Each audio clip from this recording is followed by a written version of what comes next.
Hi, I'm Jeff Hafer. I'm Chick Hafer's son, but one of 3 sons, and there was 2 daughters. When were you born? I was born in 1951. Great. At that time, the store existed, but not for long. So, and with you? Hi, I'm Martha Hafer. I was married to Fred Hafer, who has passed away, and I met Fred in 1959 on his 18th birthday. And at that time, he was a senior at West Reading High School, and I was a junior at Wyomissing High School. And he was working for his father's shop, Hafer's Electric. And I remember that he was only earning $10 a week. His dad would give him $10 a week to work there after school and weekends. But it was enough money for us to then go out on a date. And I also remember that there was a blue pickup truck for the store to deliver appliances, and we would ride around in that truck too. Sometimes Fred used it to deliver the West Side News, and he would have girls in the back of the truck delivering the paper. We also would ride to Harrisburg to pick up appliances for his father to sell at the shop. I believe when Fred was born in 1941, his parents were living above the shop at 550 Franklin Street, is that right? Yeah, and it's at 6th and Franklin. The address was 550, but if you look up 550, you don't end up there. And Jeff's father, Charles Chick Hafer's parents were Charles and Elizabeth Hafer, correct? I have that right. And they lived above the shop. So when Fred was born, he then lived there too with his parents, because when his parents started out, they were living at 550 Franklin Street. So, So what was there before the shop? I mean, what was there before his parents bought the building? As far as I know, from a story I heard, it was just like the other row houses there. It was a terrace that came down in the front. And when he decided to start a business in the basement of their place, then he built that piece that comes out to the sidewalk. This is the actual sign that was in the window of the business. There was 2 of these, one facing 6th Avenue, one facing Franklin Street. And my nephew was smart enough to get it and save it, and here it is. And he will do more with it. Well, he came after World War II and moved home, and then extended the basement so he could start a business selling appliances and also doing repair. And for many years he was selling appliances until these other stores came along and would underprice him, and then he started to just do repair rather than selling them. And I don't know what year, but in that 1950 range, he would have bought the property next to it and opened a hole between them to give himself the basement of both properties. And then the second property, 548, was turned into apartments and stayed that way. And 550 was a house for his parents and him and my mom and Fred. My older brother is 10 years older than me. And I was born in 1951. We were still there. And then in 1954, we moved because it was too crowded. So did he have any employees? My dad employed a number of different people, and maybe 2 or 3 at the same time. one was an uncle. Yeah. Remember, there was an uncle. That Earl Haas? Am I saying that right? Yeah, I think it was. One was his uncle who was in the business too. But but before he started that business, Jeff, you said that your father worked for Noggle Appliance too, so he got some training there before he opened the store. Is that correct? Yeah, before World War II, when he worked for Noggle Plumbing and Appliance, the 2 different stores, but they're the same family. And he was doing some plumbing, and then he was also doing electronics. So he got to learn a lot of it there, and then he learned a lot more while he was in the Navy too before he came back. Probably his best employee was his wife, Irene Hafer. And we have a picture here with the 2 of them behind the counter. And I believe that Irene also did all the bookkeeping at the time. Yes. And also, if you can look at the picture closely, you'll see ceramics or china glassware behind the counter that I'm sure Chick did not put there.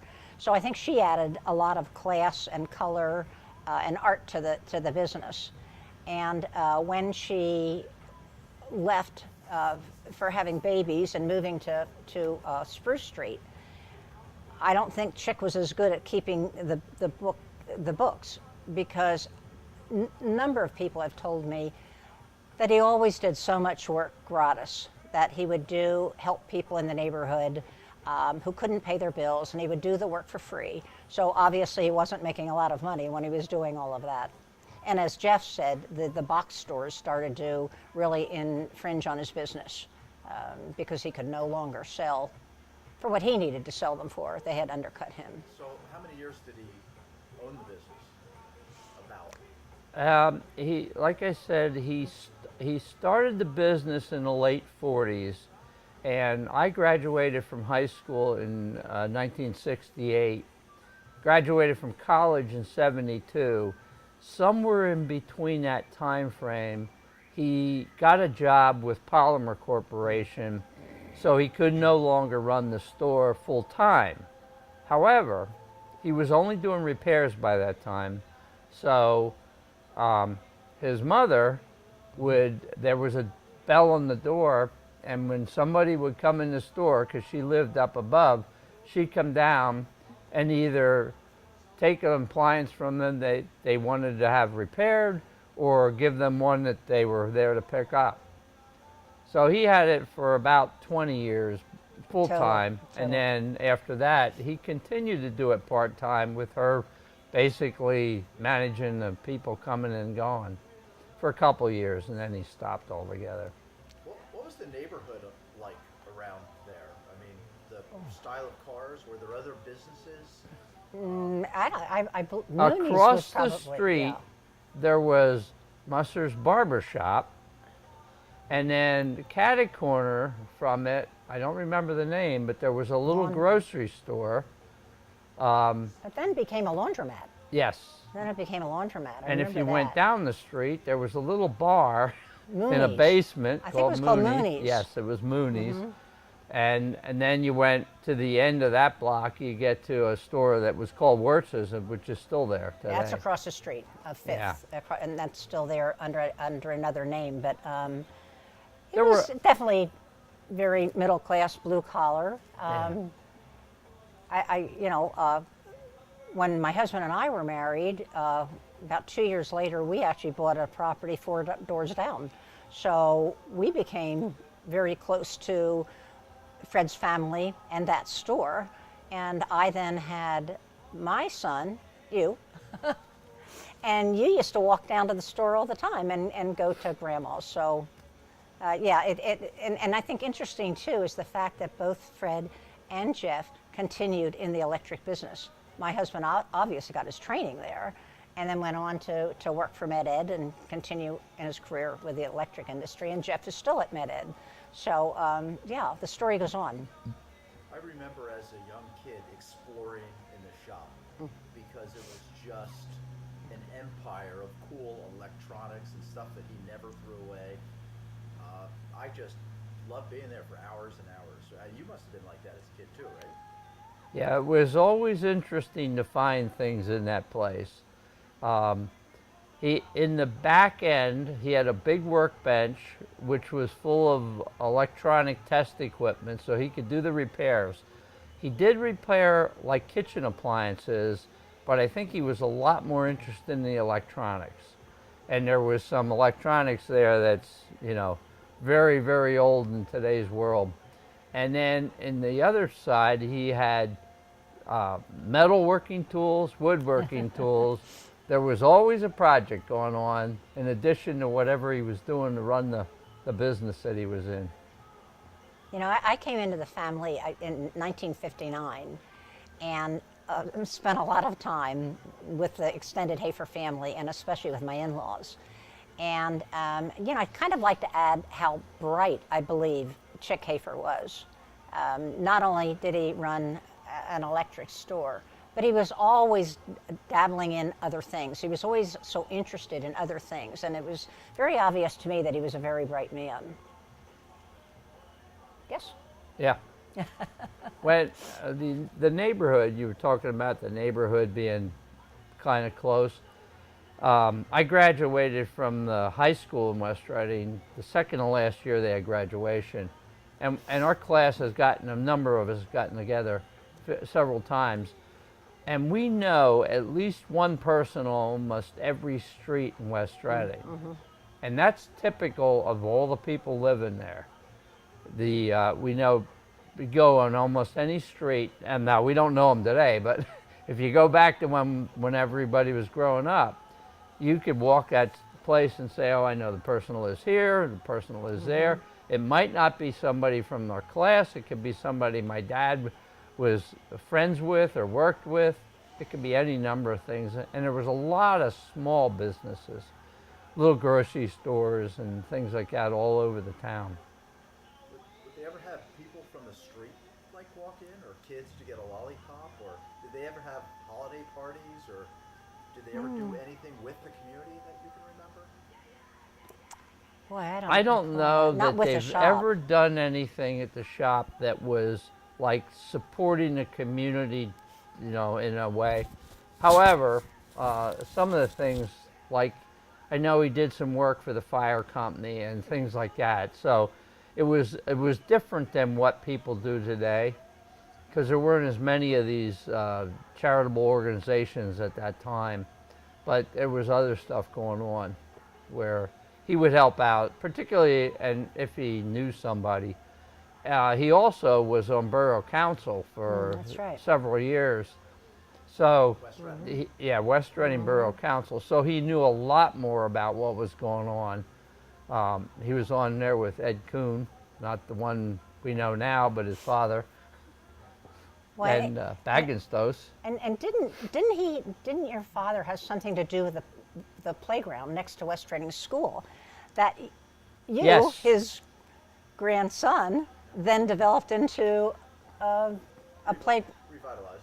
Revitalized, okay. Revitalized with all the equipment there's today, but it's kind of interesting that your father was, when he was on council, started and helped grow that play area for the school.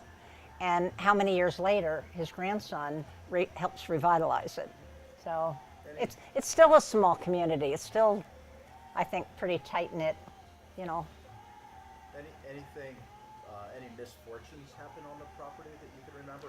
Oh, definitely. A break-in, or something that was stolen, or violence, or of course Well, later there was a fire. Yeah, the only thing I remember that ever happened there was the fire that was caused by one of the apartment tenants smoking in bed, fell asleep, and it caught on fire. What year was that? Roughly. Oh, wow. I remember going there, so I was. I would I'm say in the guessing- 70s. And the reason I say that is because my grandmother was still living. She was in there. And I took her, I think it was after church. I drove her back, but the door to the shop had a key lock on the outside and a key lock on the inside. It did not have the handle that you turn. So when I took her back, she did not have a key. And I unlocked the door, left her go in, locked it. And as she was walking back through there, she started to smell smoke, but she had no way out because the door was locked. And she went upstairs to her, where it was an apartment by that time, and then she left. But the fire really gutted the inside, mostly on the 548 side where the fire started. It wasn't not nearly, there wasn't much damage at all on the corner property. But the other one, pretty much all three apartments were gutted and had to be redone. Had it not been for the change in the way people bought appliances and the big box stores coming about, do you think your father would have continued with that business? And did he like doing it? Would he have grown it? I think the only reason my father ever stopped doing the business was because he wasn't making any money. And he just got to the point where they couldn't afford it. And somebody that he knew, and I think it might have been somebody that had worked for him at one time, was working at Polymer and kept pesting him to check into it to go into maintenance out there. And I think if it wouldn't have been for that, if he was making enough money, he would have stayed, because for several years after he took the job at Polymer, he was still working at the store doing the repairs. I just thought it's just remembered too, and I don't know what year it would have been, but at one point, you know, I sort of disagree. Maybe he would have kept the store going, but I think that because he was such a bright man, that somehow it would have evolved into something more. And the reason I say that is because I remember he did. He got into a business with the candy company in Shillington. And what was their name? Well, that was electrical. I mean, it was they made electronics. candy, but what he was doing with them was making very fine wire. Yes. That at that time they were. What was their name? They were able to make the wire and coat it so small that Right. nobody else was able to do it. They were selling to the Navy to put on submarines. Yeah, good. And good, that was good. another little basement operation where they were doing that. And the same guy owned the candy, Yeah, can't remember which his name. was great. Every Easter we get these big chocolate bunnies. But there was a real big brick building over in Yeah. Shillington. Yeah, right off Wyomissing Boulevard. Yeah. So he really had an entrepreneurial spirit about him. Yeah. He wasn't just a smart engineer, but he seemed to have this burning desire to invent, to create. Yeah, he invented a lot of things, never took it to try and get a patent and do anything. Years later, you might find it being produced by somebody that, you know, they figured it out too.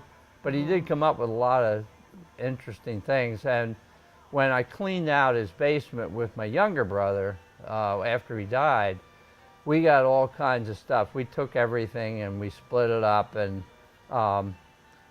there was a lot of really interesting things he made as tools to do a job. But I think one of the things that probably was a tough decision going to Polymer was when he had the store, when he worked in the wire factory that they had, they were pretty much in control of their time because it was them. And True. I remember after my senior year in high school, but junior year in high school, every Wednesday, all summer, he and a car repairman that was his best friend and I would go down to the Chesapeake Bay in a boat. And that was because they both had their own business. They just shut the doors and they left. And I think that was a lot of what he liked. But in money, he didn't have much choice after that. So, when you went into the store in the business after he died, you probably saw some things that you didn't know he did or he had, or was there anything that you can remember that's like, wow, I never realized this or he had that? Well, again, a lot of what I found that I had not seen before was little tools that he actually made to do something. He would make a tool so that it allowed him to do something else. And some of them I knew about because I spent a lot of time with him there. But there were some things that we discovered that we had never seen. And even though I was probably the one that spent the most time there, say the 15 years before he died, there was still stuff I never saw. And I still have a tool at home that the only reason I'm keeping is because I want to find out what that tool's for. I have no idea what it is, and I work in electronics too. So I don't know where it was, but we also found his uniform in excellent condition from the Navy. It was almost a white dress uniform, and they gave it to me, and I donated it to the Berks, which is now the Berks County History Center. So his Navy uniform is in at the Berks County History Center. The story just goes on and on and on. Yeah, it really does. It's funny how today I still run into a lot of people, older people, who say, oh yeah, Hafer's electric. Now, Why was that? It was such a small business. Why was it? It was almost infamous. Well, I think there's a couple reasons. Within the borough of West Reading, being small, all the small businesses everybody knew about. So there was, I'm going to say maybe 5, 6 corner grocery stores, not Acme and Food Fair, which were also there, but little tiny ones. And most people would shop in one of them, but they know about all of them. And in the case of Hafer Electric, people would know because if they were getting something repaired, that was the only one in town. And you know what? Up the street on Penn Avenue was Ceylon's department store. And down the block a bit on Penn Avenue was the West Reading Hotel. And I'm absolutely sure that a lot of them gathered at the West Reading Hotel, that it really was, you know, a small community. It was easy, I think, to know one another. The playground, the swimming pool were very active. Every year they had a community fair. Do you remember that? I know your mother always worked one of the stands. Yeah, So I think there was a lot of that brought the community together, that they all knew. In fact, a number of them are still living there. There are a number of names that I know who are still there. So this is typical of the era of a fan that was sold in that time frame, and he could have been selling it or had it there for sale. It's not sold because I know who has it now. But the other option was that somebody brought it in for repair, because a lot of times he would get things that repair like this where it was just a wiring problem and he'd have to take care of it. Of course, nobody uses fans of any kind today, But even so, look how dangerous it is. Anybody could easily stick his hand into the Yeah. blades. So and it still works, though. It does still not works. meet safety standards of today. And you don't have to worry about it falling over, because this base weighs about half as much as a car. It's also a Westinghouse, which I believe were the products that your Yes. father handled. He had a Westinghouse. sign on the roof of the store at one time. It was a Westinghouse sign. The Hafer Electric signs were in the windows on 6th and Franklin, but on the top he had a neon sign for Westinghouse, because that was the products he sold. Now, it was mostly kitchen appliances and electronics, TVs and stuff like that, but this is a Westinghouse fan, so that's him. good likely that he was selling that, or somebody else had it and came to him because he repaired everything. How about those little knickknacks? They have funny phone numbers. Yeah. Was as Jeff has referred to, we're not sure whether it was Hafer Electric or Hafer's Electric, Yeah. because it seems to be different on those two products right Yeah. there. And Here on we this have one, the can opener that says Hafer Electric, and here we have the ashtray that says Hafer's Electric. But Oh, but look, we have this. The pencil says Hafer's Electric, Right. electrical wiring. But interestingly enough, the phone number is only 31987. yes, this was There's only when 5 there was numbers. 5-digit phone numbers. So it's a while ago. Yep. And- And the ashtray and the blowtorch. He probably didn't use the blowtorch for soldering things, but because he always had projects going on, either for himself and the family, or he was doing projects for somebody in the community that had nothing to do with the business, he probably used it for that. I think that was probably also part of his downfall, if you will. The fact that he was always doing work for all the family, you know, certainly was not a well-paying job when he was working for the family, and I was one of them because I lived right up the street. So he was a good man, good man.